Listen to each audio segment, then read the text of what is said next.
Merci. Le rapporteur général qui est à distance, j'espère qu'il est moins heroïque tout à l'heure. Non, il traîne toujours un petit problème et c'est anecdotique. Merci, Monsieur le Président, Monsieur le Président de la Cour des comptes. J'espère que vous m'entendez bien. Très bien. Bon, mes chers collègues, bonjour. Nous sommes réunis, ça a été dit à la fois pour l'exécution 2023 et pour la stratégie des finances publiques 2024-2027. Ces deux événements sont évidemment liés, puisque la dégradation subite du solde fin 2023 se répercute évidemment sur l'ensemble de la trajectoire.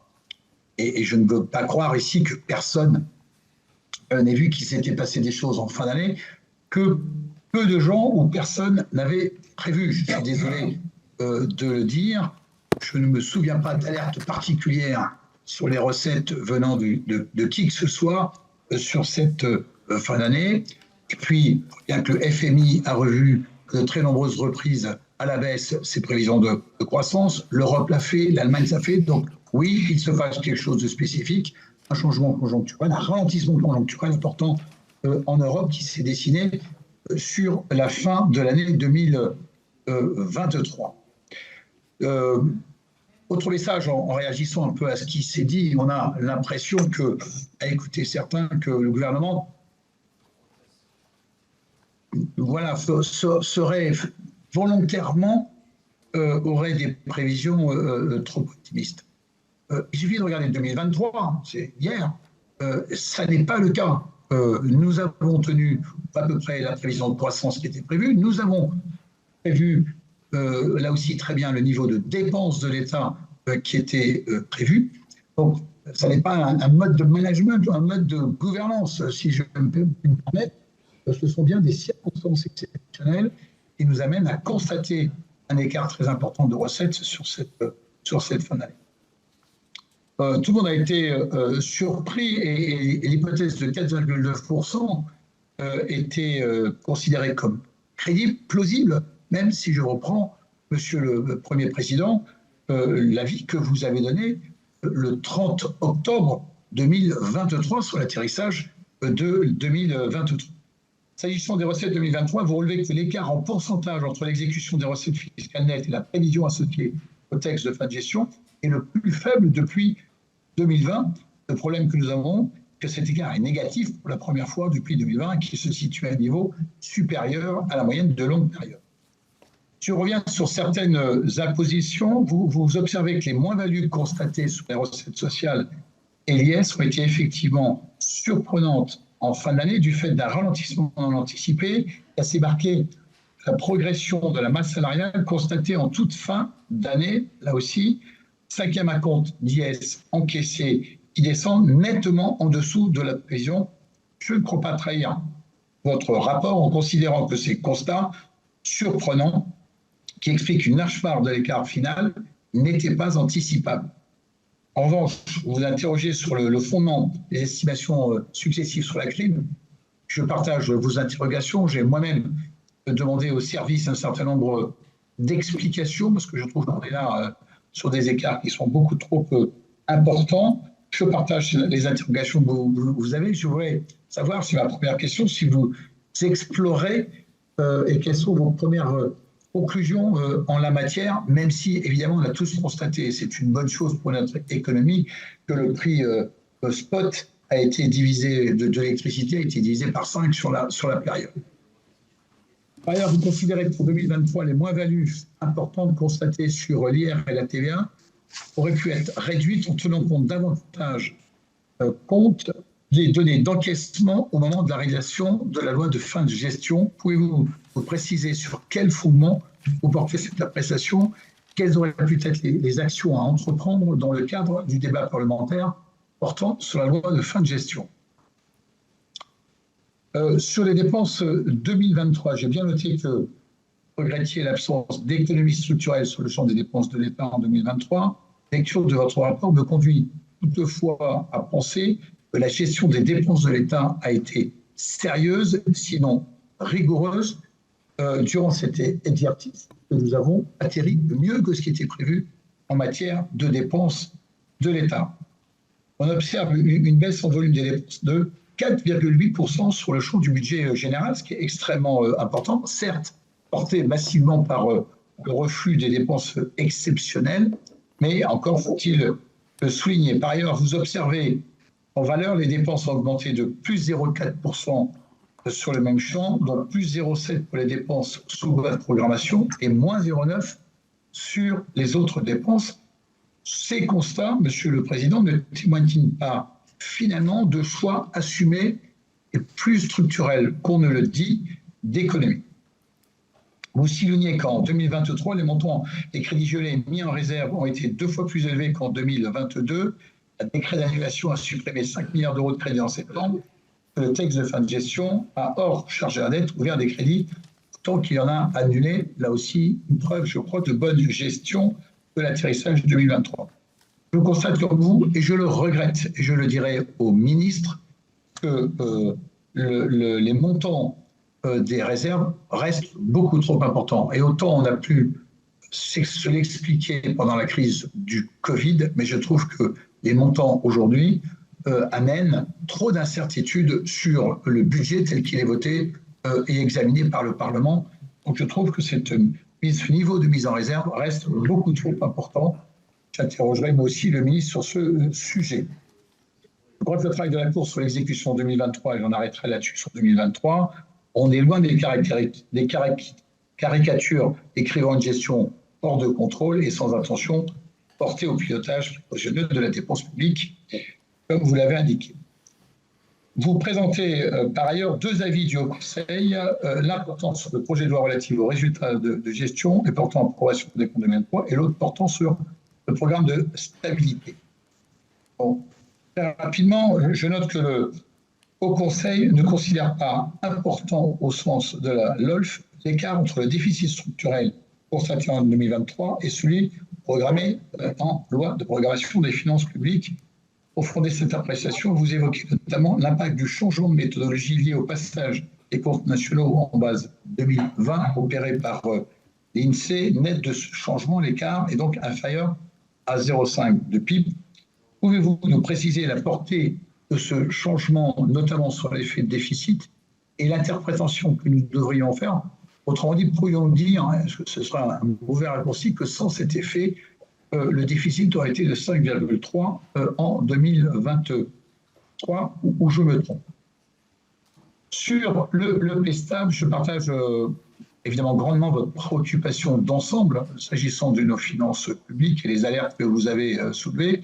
Nous sommes face à un problème sérieux qui nécessite de la constante dans l'effort, ce qui passe par la clarté et l'organisation. Vous prenez acte de la révision des prévisions de croissance du gouvernement.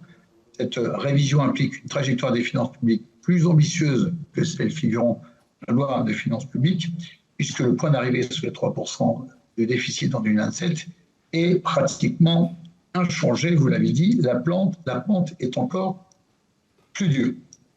Le Haut Conseil considère par là même que la trajectoire du PSTAB manque de crédibilité, vous nous l'avez expliqué, par manque de documentation des économies nécessaires, par manque d'organisation entre les sous-secteurs des administrations publiques s'agissant des objectifs à atteindre. Il est vrai que le PLF 2025 doit être préparé sans attendre et que la marche est haute, particulièrement l'année prochaine. Pouvez-vous nous préciser le degré d'avancement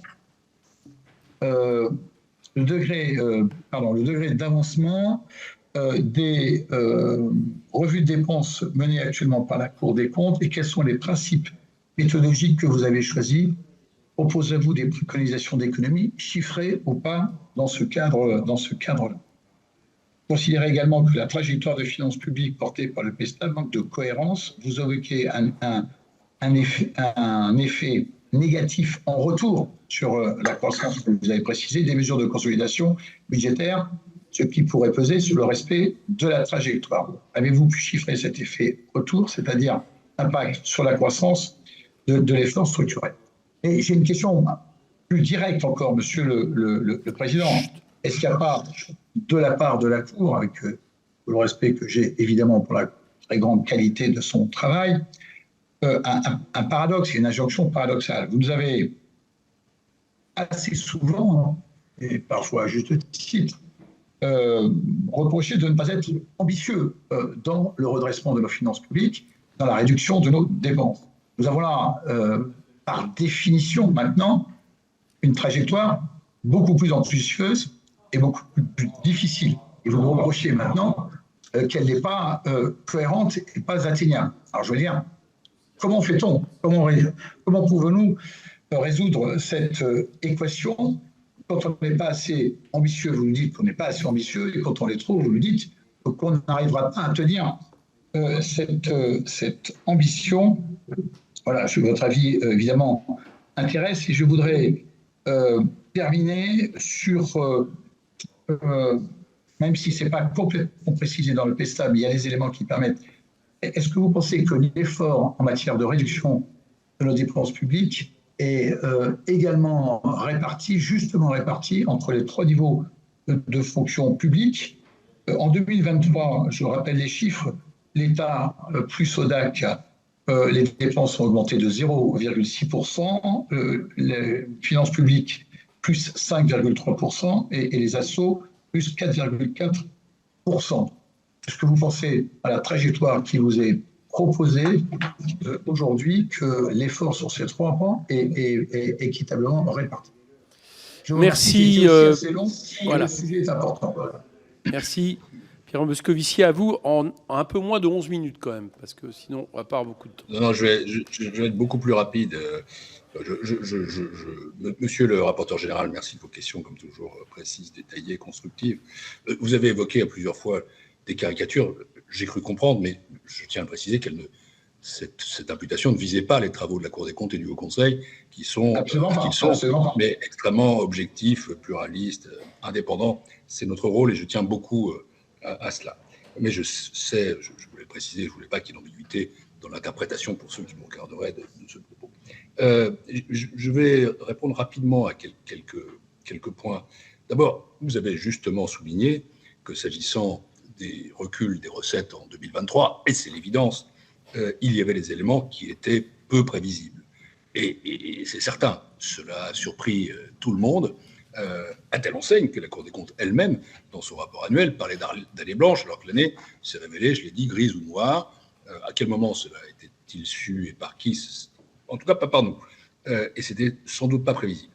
Il y a tout de même, vous en avez convenu aussi, quelques éléments qui pouvaient mériter de votre part réflexion. Notamment, était-il absolument impossible de concevoir que l'impôt sur, disons, les super profits de la crime serait moins rentable dans une année où la désinflation était déjà à l'œuvre. Et de ce point de vue-là, d'ailleurs, observons qu'on est passé progressivement de 12,3 à 3, puis à 0,6. Ça, c'est des éléments sur lesquels il faut réfléchir, mais je voulais apporter ce double éclairage par rapport à vos questions. Vous avez évoqué à un moment donné les circonstances exceptionnelles, pas dans le sens de la LOLF ou de la loi organique, puisque nous avons considéré, après un long débat, que ces circonstances n'étaient plus remplies en 2023. Alors, les circonstances restent quand même assez particulières, j'en conviens, mais elles sont, de ce point de vue-là, elles sont plus exceptionnelles au sens de la loi organique. Pour ce qui concerne les dépenses de l'État, vous avez expliqué comment elles avaient été plutôt bien gérées. De votre point de vue, je n'ai pas formulé d'avis là-dessus.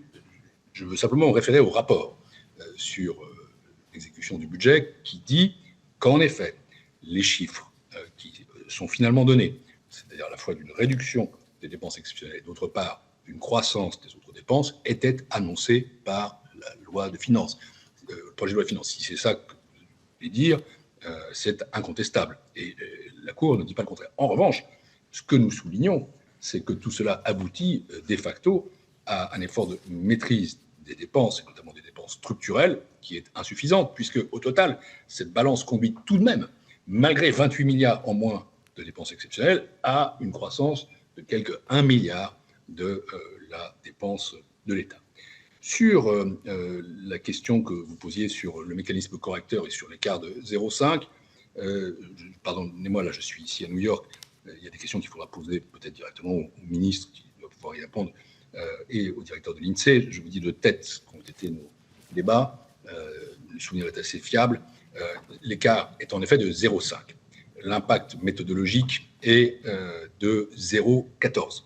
Donc, en conséquent, finalement, l'écart au sens de ce qui était nécessaire pour évoquer le mécanisme de correction est de 0,36, ce qui reste assez significatif. Savoir quel aurait été, puisqu'il s'agit de structurel, l'impact sur le nominal de 5,5 est une question auquel sans doute le ministre aura davantage de réponses que moi. Mais voilà ce qui a conduit au Conseil à, d'une part, lever les circonstances exceptionnelles et, d'autre part, écarter le mécanisme de correction. Pour ce qui concerne les revues de dépenses, je vous confirme que nous avons été saisis par le Premier ministre de 3 revues de dépenses. Une sur l'assurance maladie, dans la poursuite de ce qu'on a appelé le rapport Briet il y a une dizaine d'années. Une autre sur le financement des collectivités territoriales. Et une troisième sur les dispositifs de sortie de crise. Ce qui ne me conduit pas à formuler de jugement sur la répartition des efforts entre les différents types d'administration, mais en effet, on peut concevoir que si finalement l'accent est mis sur la réduction des dépenses, ce qui est le cas de toute façon dans les projets qui nous sont soumis et qui vous sont soumis, alors il devra être équitablement partagé et réparti entre les 3 types d'administration. Nous avons été ici assez tardivement, je dois le dire, le 15 mars, pour un rapport à rendre fin juin. Les équipes sont à l'œuvre, enfin, ils sont plutôt au début de leurs travaux. Nous allons procéder à des auditions. Nous vous demanderons d'ailleurs sans doute, monsieur le rapporteur général, de contribuer, mais aussi des acteurs qui sont concernés par ces politiques publiques. Et nous rendrons ces travaux fin juin, et nous le ferons dans les règles de l'art, c'est-à-dire à la fois en suivant nos propres analyses, mais en débouchant sur des propositions d'économie très concrètes sur ces 3 sujets qui ne sont pas totalement négligeables. Alors, la question de l'injonction paradoxale est en effet intellectuellement très intéressante. Et nous la sommes posée. Parce que vous avez raison, on pourrait dire, voilà la Cour, le Conseil qui sont sans arrêt en train de veiller à la rigueur de la gestion des finances publiques, d'exiger des résultats qui soulignent un problème de cohérence. Et la difficulté, elle est là. C'est-à-dire c'est une difficulté temporelle. Bien sûr que notre priorité, et nous le rappelons, c'est la réduction des déficits. Encore faut-il qu'elle soit compatible avec les hypothèses qu'on met dans la machine, en quelque sorte. Et là, nous pensons que ça manque de cohérence. Autrement dit, passer de 5,1 à 3%, c'est extraordinairement difficile. Ce n'est pas à vous que je vais l'apprendre. C'est plus difficile que de passer de 4,4 à 2,7 par définition, alors que nous jugions que c'était déjà un chemin très escarpé. Maintenant, ça devient une pente qui est quasi abrupte. Et pour y arriver, ça suppose des conditions, en effet, une gouvernance de la dépense qui jusqu'à présent n'a pas été constatée. Vous le savez aussi bien que moi, vous en plaignez parfois d'ailleurs, monsieur le rapporteur général, je vous lis toujours très attentivement. Et la question c'est, est-ce que ça ne rétroagit pas sur les prévisions de croissance? À cet égard, je n'ai pas de chiffres à vous donner, puisque justement, ça supposerait qu'on fasse des raisonnements économiques un peu compliqués et qu'on ait plus de documentation qu'aujourd'hui.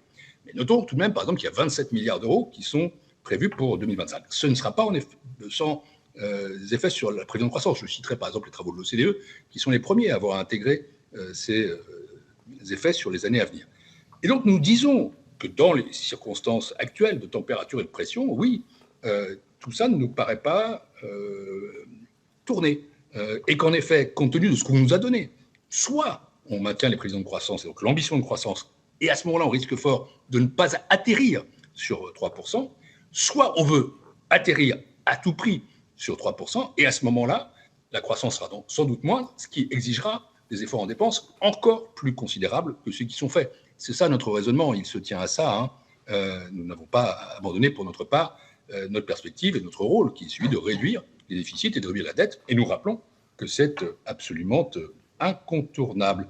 Voilà, monsieur le rapporteur général, quelques éléments que je voulais apporter en réponse à tout ça. Le Haut Conseil ne reproche pas du tout un manque d'ambition au gouvernement. Il considère que ce niveau d'ambition conduirait à une croissance plus faible, qui est celle affichée, et c'est là où réside le manque de cohérence. Est-ce que c'est paradoxal? Nous sommes comme vous, au fond, nous travaillons dans une réalité de finances publiques, une réalité macroéconomique, une réalité temporelle. Et là, avec les résultats de l'année 2023 et ce qui se prédit pour 2024, nous sommes quand même dans un espace assez réduit avec beaucoup de choses à faire. Voilà. Merci. Là.